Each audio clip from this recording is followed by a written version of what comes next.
नई कहानियां। गोदावरी के किनारे बसा रामचंद्रपुरम गांव। गांव के बाहर एक छोटी सी झोपड़ी में बड़ी अम्मा रहती हैं, जिन्हें सब प्यार से दादी अम्मा कहते हैं। उनका अपना कहने वाला कोई नहीं है। उनके एक दूर के रिश्तेदार का लड़का रंगरू उनकी देख रेख और काम में मदद करता है। दादी अम्मा की एक अनोखी आदत है, वो रोज अपने खाने में से मुट्ठी भर चावल दान के लिए अलग निकाल कर रख देती हैं। एक सुबह जब रंगरू झोपड़ी के बाहर झाड़ू लगा रहा था, दादी अम्मा अंदर से बाहर आईं। अरे ओ रंगड़ू, आज गाय को घास डाली क्या? बेचारी रंभा रही है। हाँ दादी, डाल दी। तुम्हें उस गाय से जितना प्यार है उतना मुझसे भी नहीं है। सुबह उठते ही सबसे पहले तुम्हें उसी की चिंता होती है। पागल लड़के, वो गौ माता है रे, हमें दूध देती है, गोबर देती है। उसका उपकार हम कभी नहीं चुका सकते।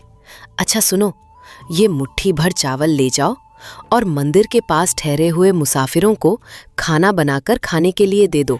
हमारे खुद के पेट में दाना नहीं है। रोज ऐसे मुट्ठी भर चावल दान करती रहोगी तो हमारा क्या होगा? उस जमींदार गजपति के गोदामों में बोरियों की बोरियां चावल भरे पड़े हैं। क्या उसने आज तक कभी एक दाना भी किसी को दान किया है? हमें उसके बारे में क्या करना रे? वो जमींदार है, हम गरीब है। लेकिन असली राजा वही है जिसके पास बड़ा दिल हो। भले ही सब मुझे बड़ी अम्मा कहते हैं, पर अपनी हैसियत के हिसाब से दूसरों की मदद करने में ही मुझे खुशी मिलती है। अब जाओ, देर मत करो। ठीक है, तुम्हारी बात मैं टाल नहीं सकता। इसी बीच जमींदार गजपति उधर से गुजर रहा था। वो दादी अम्मा की झोपड़ी के सामने आकर रुका।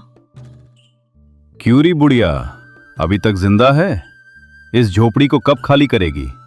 मुझे यहाँ अपना बगीचा बढ़ाना है। प्रणाम मालिक, जब तक जिंदा हूँ मुझे यहीं रहने दीजिए। मेरे मरने के बाद ये जमीन वैसे भी आपकी ही हो जाएगी ना? तेरे मरने का क्या भरोसा? तू तो 100 साल की होने के बाद भी मरने का नाम ही ले रही। अगर जल्दी खाली नहीं किया तो अपने नौकर कोटीगाड़ू को भेजकर तेरा सारा सामान बाहर फेंकवा दूंगा। मालिक, अधर्म मत कीजिए। ये मेरे दादा परदादा के जमाने की जमीन है। अगर आप इसे छीन लेंगे तो मेरा कौन सहारा होगा? अपना सहारा खुद ढूंढ। कल शाम तक इसे खाली कर देना, बस। चल रे कोटिगा। जमींदार गजपति गुस्से में पैर पटकते हुए चला जाता है। दादी अम्मा रोते हुए वहीं बैठ जाती हैं। जमींदार गजपति अपनी हवेली में झूले पर आराम कर रहा है। पास ही उसकी पत्नी सुब्बम्मा अपने सोने के गहने साफ कर रही है। उस बड़ी अम्मा की जमीन का क्या हुआ? अगर वो उसे खाली कर दे तो हम वहाँ फूलों का सुंदर बगीचा बनवा सकते हैं। मैंने कह दिया है सुब्बम्मा, अगर कल तक खाली नहीं किया तो उसकी झोपड़ी उखाड़ फेंकूंगा।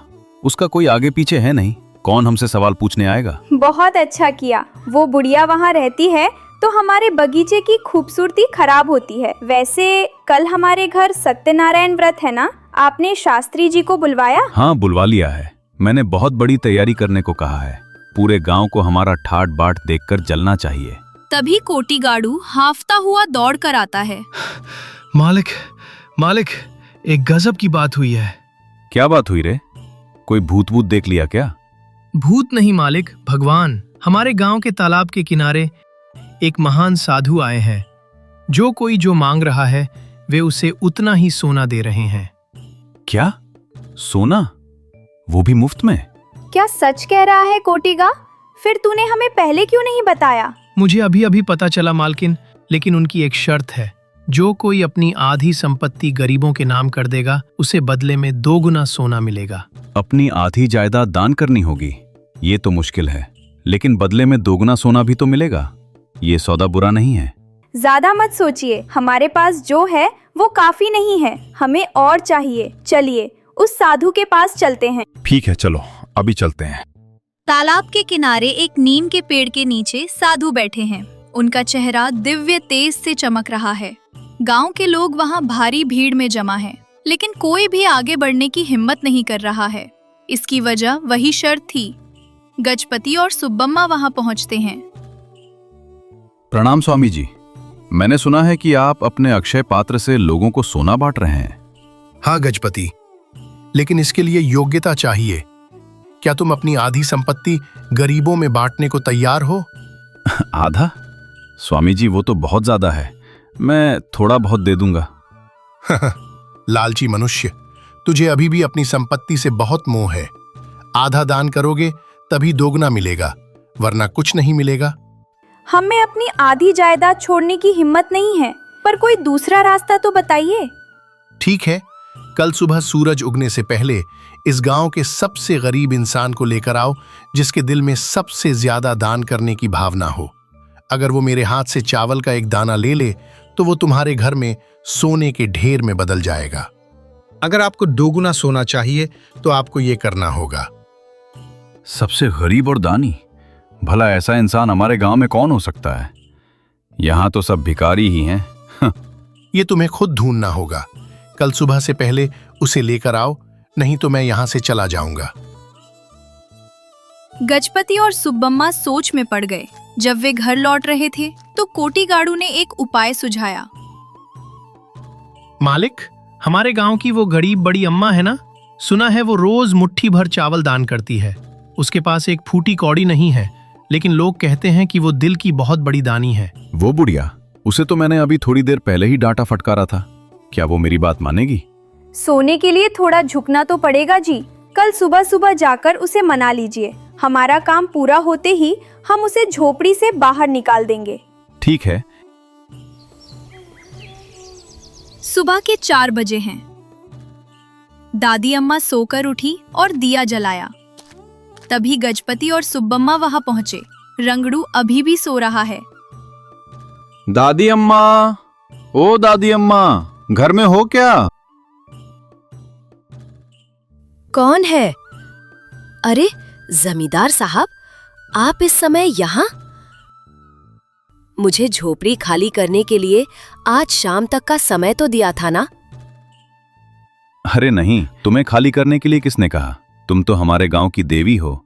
ये घर तुम्हारा ही है, ये जमीन भी तुम्हारी ही है। मैं इसके कागजात हमेशा के लिए तुम्हारे नाम लिख दूंगा। क्या बात कर रहे हो जमींदार बाबू?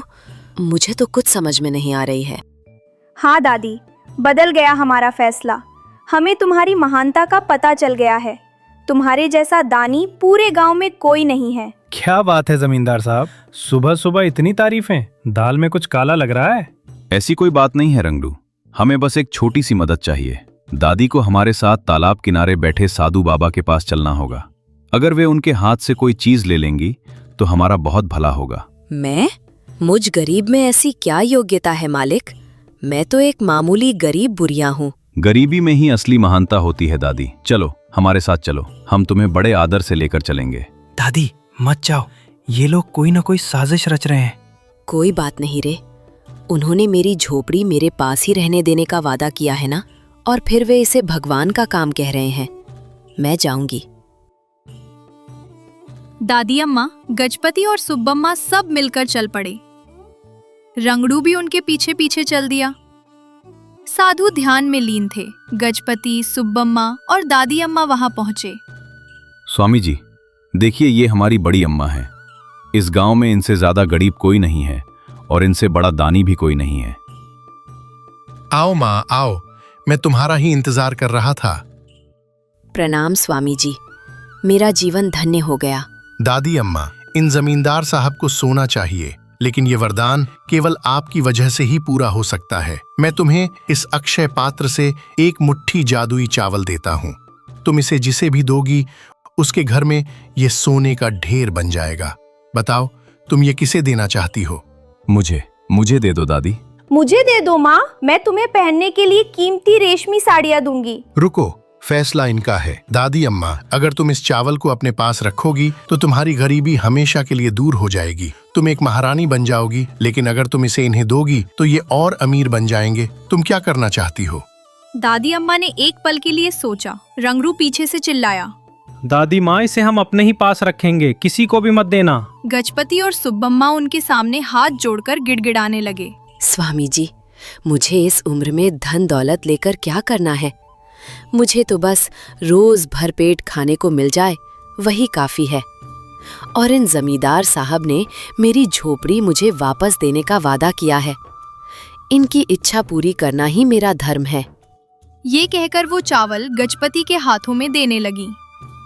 रुको दादी, आपका त्याग महान है, लेकिन दान हमेशा योग्य इंसान को ही देना चाहिए। ये लोग आपकी झोपड़ी छीनना चाहते थे और आज सोने के लालच में आपका इस्तेमाल कर रहे हैं। अगर इनके हाथ में सोना आ गया तो ये उसका उपयोग केवल गरीबों को सताने के लिए ही करेंगे। स्वामी जी, आप अपनी बात से पलट रहे हैं। इन्हें कहिए कि चावल मुझे दें। दुष्ट मनुष्य, लालच की भी एक सीमा होती है। इस गरीब बड़ी अम्मा ने रोज अपनी मुट्ठी भर चावल गरीबों को दान किए, इसीलिए इन्हें ये वरदान पाने की योग्यता मिली है। क्या तुमने कभी किसी भूखे को एक दाना भी खिलाया है? गजपति शर्म से अपना सिर झुका लेता है। दादी अम्मा, ये चावल तुम अपने ही पास रखो। ये कोई साधारण सोना नहीं बल्कि अन्नपूर्णा प्रसाद है। इसे अपनी मिट्टी की हांडी में डाल देना। वो एक ऐसा अक्षय पात्र बन जाएगी जो कभी खाली नहीं होगी। मेरे लिए इतना ही बहुत है स्वामी जी। सोने से कहीं बढ़कर अन्न है। ये कहकर वो चावलों को अपने आंचल में समेट लेती हैं। स्वामी जी, मुझे क्षमा कर दीजिए। मेरा घमंड चूर चूर हो गया है। सोने के लालच में मैं इंसानियत ही भूल गया था। दादी, आपका घर आपका ही रहेगा। मैं अभी इसके कागजात आपके नाम लिख देता हूँ। हाँ दादी, हमें माफ कर दो।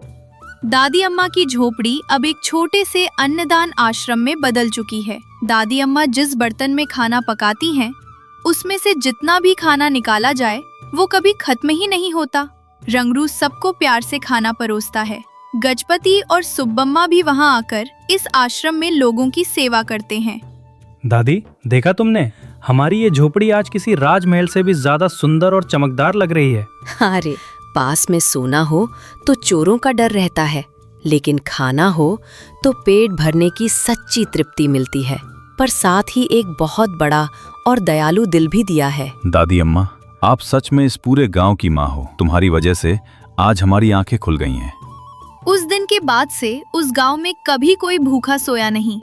बड़ी अम्मा का नाम उस गांव के इतिहास में हमेशा के लिए अमर हो गया।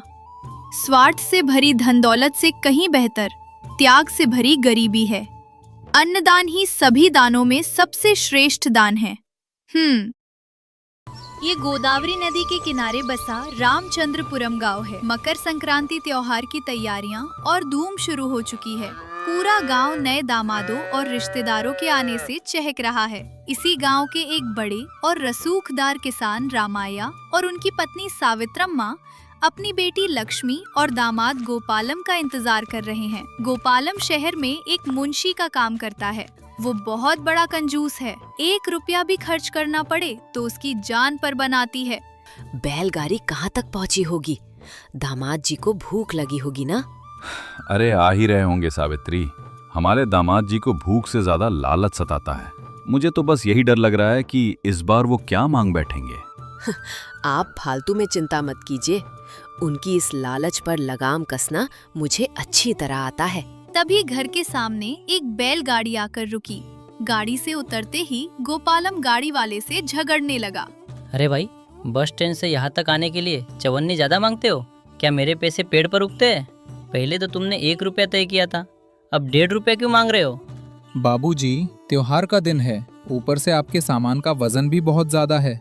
बेचारे बैल भी थक गए हैं, थोड़ी दया कीजिए मालिक।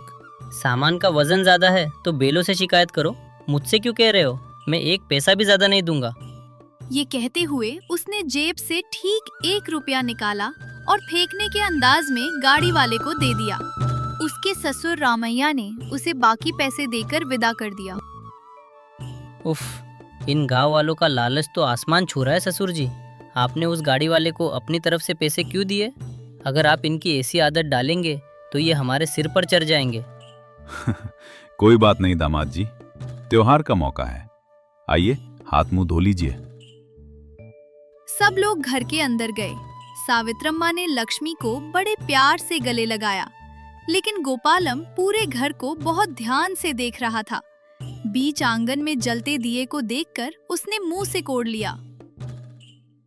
सासू माँ, दिन के उजाले में भी ये दिया क्यों जल रहा है? ये तो तेल की सीधी बर्बादी है ना, इसे बुझा दीजिए।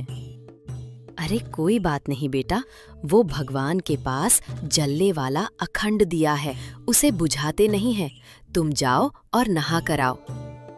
उस रात खाना खाने के बाद गोपालम कमरे में लक्ष्मी से झगड़ने लगा। लक्ष्मी, तुम्हारे पिताजी ने शादी के समय सोने की एक चेन देने का वादा किया था, आज तक नहीं दी।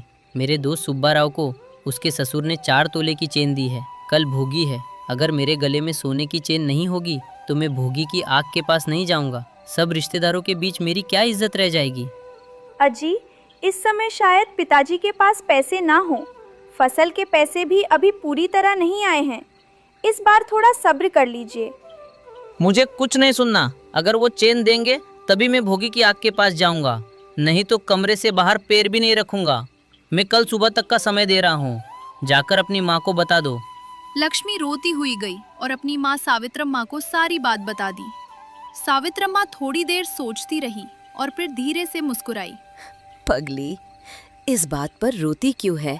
तेरे पति को सोना ही चाहिए ना, मैं दूंगी, लेकिन मेरी एक छोटी सी शर्त है, वो मैं कल सुबह बताऊंगी। अगले दिन भोगी का त्योहार था। सुबह सुबह घर के सामने भोगी की बड़ी आग जलाई गई। सब लोग ठंड से बचने के लिए आग सेकने की तैयारी करने लगे, लेकिन गोपालम ने अपने कमरे का दरवाजा नहीं खोला। रामाया ने उसे आवाज दी। दामाद जी, सुबह हो गई है, आइए बाहर आकर अलाव सेंक लीजिए। ससुर जी, जब तक सोने की चेन मेरे गले में नहीं होगी मैं चौखट पार नहीं करूंगा। सावित्रम्मा हाथ में रेशमी कपड़े में लिपटा हुआ एक बक्सा लेकर कमरे के दरवाजे के पास पहुंची। दामाद जी, आपकी इच्छा पूरी करने ही आई हूँ, दरवाजा खोलिए। गोपालम ने लालच में आकर झट से दरवाजा खोला। सावित्रम्मा के हाथ में बक्सा देखकर उसकी आंखें चमक उठीं। ये लो बेटा, इसमें 5 तोले की सोने की चेन है। तुम्हारे ससुर जी ने खास तौर पर तुम्हारे लिए बनवाई है। गोपालम बक्सा खोलकर चेन को हाथ में लेते हुए और खुश होते हुए। हाँ, कितनी सुंदर है। सासू माँ, आप तो साक्षात देवी है। आपने मेरा मान रख लिया।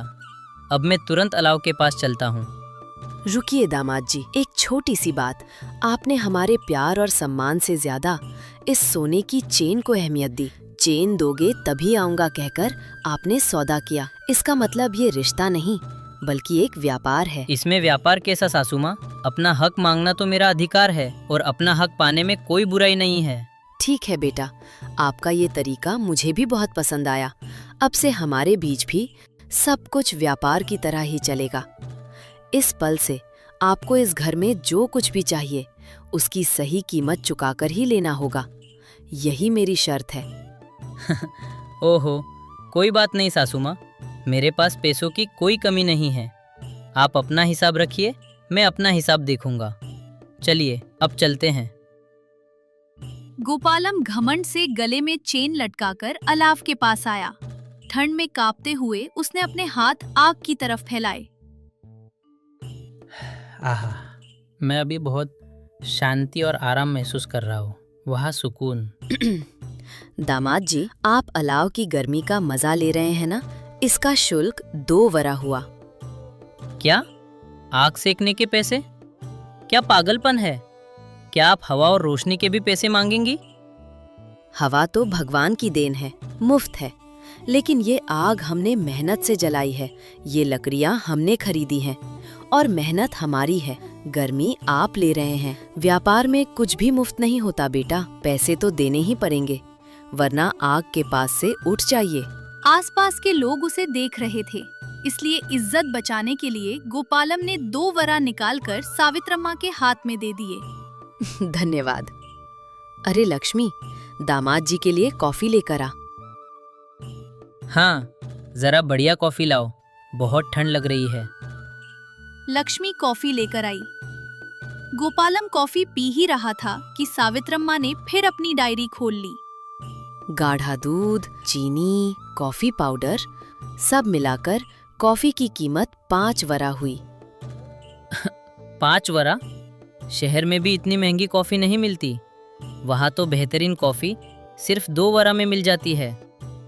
ये गांव की विशेष कॉफी है दामाद जी, एकदम शुद्ध गाय का दूध। ऊपर से हमने इसे प्यार से बनाया है। भले ही अब ये व्यापार है, अच्छी चीज की कीमत तो ज्यादा ही होगी, लेकिन आपने आधी पी ली है, इसलिए पैसे तो देने ही पड़ेंगे। गोपालम ने गुस्से में 5 वरा फेंक दिए। थोड़ी देर बाद गोपालम नहाने जाने लगा। सासू माँ, कुएं का पानी बहुत ठंडा है, नहाने के लिए थोड़ा गर्म पानी चाहिए। गर्म पानी चाहिए? कुएं से पानी निकालना होगा, चूल्हा जलाना होगा, पानी गर्म करना होगा। इस मेहनत और लकड़ी के खर्च को मिलाकर 3 वरह लगेंगे। पैसे दोगे तो पानी गर्म होगा। नहाने के पानी के भी पैसे? ये तो सरासर लूट है सासू माँ। सराय में भी तो कमरे के किराए के साथ गर्म पानी का अलग से पैसा देते हैं ना, ये भी वैसा ही है। गोपालम ने बिना मन के 3 वरहा दे दिए। दोपहर हो गई। सावित्रम्मा ने तरह तरह के स्वादिष्ट पकवानों के साथ दोपहर का भोजन तैयार किया। अरीसे, गारे, बूरे और खीर की खुशबू पूरे घर में महक रही थी। गोपालम भूख से तड़प रहा था क्योंकि सुबह कॉफी के अलावा उसने कुछ नहीं खाया था। वो खाने की पत्तल के सामने बैठ गया। दामाद जी, परोसने से पहले जरा व्यंजनों की मूल्य सूची सुन लीजिए। 1 अरीसे के 10 वरा, गारे के 5 वरा, बूरे के 8 वरा, चावल और सब्जियों के 20 वरा। अगर घी चाहिए तो अलग से 2 वरा, पत्तल बिछाने के 2 वरा। पूरा भुगतान पहले करना होगा। सासू माँ, ये सरासर नाइंसाफी है। राक्षस भी ऐसा नहीं करते। अपने सगे दामाद से खाने के पैसे वसूल रही है। कहीं ऐसा होता है क्या? सगा दामाद होता बेटा तो त्योहार के दिन सास ससुर की खुशी देखता, सोने की चेन के लिए सौदा नहीं करता। आपने रिश्ते को व्यापार बना दिया। सोने की चेन जैसी चीज के लिए आपने अपनी गरिमा और प्यार का सौदा कर दिया। तो फिर हम अपनी चीजें मुफ्त में क्यों दे? आप हमारे दामाद नहीं, इस समय सिर्फ एक ग्राहक हैं। मेरे पास इतने पैसे नहीं है। कुल मिलाकर 50 वरा हो रहे हैं। मेरे पास इतने पैसे नहीं बचे। मैं बाद में दे दूंगा, अभी परोस दीजिए। भूख से मेरे प्राण निकल रहे हैं। हमारे यहाँ उधार का धंधा नहीं चलता बेटा। पैसे मेज पर रखोगे तभी करची हिलेगी, वरना बगल वाली गली में एक मुफ्त की धर्मशाला है, वहाँ मुफ्त में खाना मिलता है। लेकिन वहाँ अरीसे और खीर नहीं मिलेगी, सिर्फ छाछ चावल मिलेगा। गोपालम अपमान और भूख से टूट गया। उसने अपनी जेब के सारे पैसे टटोले, लेकिन 10 वरहा भी नहीं थे। उसने अपने हाथ में पकड़ी सोने की चेन की तरफ देखा। वो चमक तो रही थी, पर उसकी भूख नहीं मिटा सकती थी। आसपास के रिश्तेदार आपस में कानाफूसी कर रहे थे। ससुर जी, आप ही कुछ कहिए। मुझे इतनी भूख लगी है और ये खाना देने के बजाय व्यापार की बातें कर रही है। ये कैसी परीक्षा है? मैं तो सिर्फ इस घर का मालिक हूं दामाद जी। ये व्यापारिक समझौता आपके और आपकी सासू माँ के बीच हुआ है। ये खेल आपने ही शुरू किया था, मैं इसमें बीच में नहीं आ सकता। गोपालम को ज्ञान मिल चुका था। उसे समझ आ गया कि पैसा और सोना इंसान की जरूरतें तो पूरी कर सकते हैं, लेकिन भूख और अपनों का प्यार नहीं खरीद सकते। हाथ में पकड़ी सोने की चेन उसे बहुत भारी और सांप की तरह लगने लगी। उसने चेन गले से उतारी और सावित्रम्मा के पैरों में रख दी। सासू माँ, मुझे माफ कर दीजिए। आपने मेरी आंखें खोल दी। मैं रिश्तों की अहमियत नहीं समझ पाया और अपनी कंजूसी वो लालच की वजह से सोने के पीछे भाग रहा था। मुझे ये चेन नहीं चाहिए, न ही ये व्यापार चाहिए। मुझे बस आपके हाथ का खाना और आपका प्यार चाहिए। रिश्तों की कद्र करना सीख लिया है। अब तुम सही रास्ते पर आए बेटा। रिश्ते अनमोल होते हैं, उनकी तुलना किसी चीज से नहीं की जा सकती। ये चेन हमने तुम्हारे लिए ही बनवाई थी, लेकिन जब तुमने इसे जबरदस्ती मांगा, जब हम इसे प्यार से देंगे तो ये उपहार बनेगी। मैं समझ गया सासू माँ। अब मैं कभी भी पैसों के लिए रिश्तों का सौदा नहीं करूँगा। ये सबक मुझे जिंदगी भर याद रहेगा। चलो अब बैठो, अब पैसों की कोई जरूरत नहीं है। लक्ष्मी, दामाद जी को अरीसे और गर्मा गर्म वड़े परोसो। गोपालम ने खुशी खुशी और भरपेट भोजन किया। खाते हुए उसने हंसकर कहा, सासू माँ, आपके हाथ में सच में जादू है। हाँ, लाजवाब। उस शाम उसने सबके साथ मिलकर संक्रांति के उत्सव में बढ़ चढ़कर हिस्सा लिया। सासू माँ द्वारा सिखाया गया ये पाठ उसे जीवन भर याद रहा। रिश्तों और आपसी प्यार को कभी भी व्यापार की नजर से नहीं देखना चाहिए। उनकी कीमत धन दौलत से कहीं बढ़कर होती है।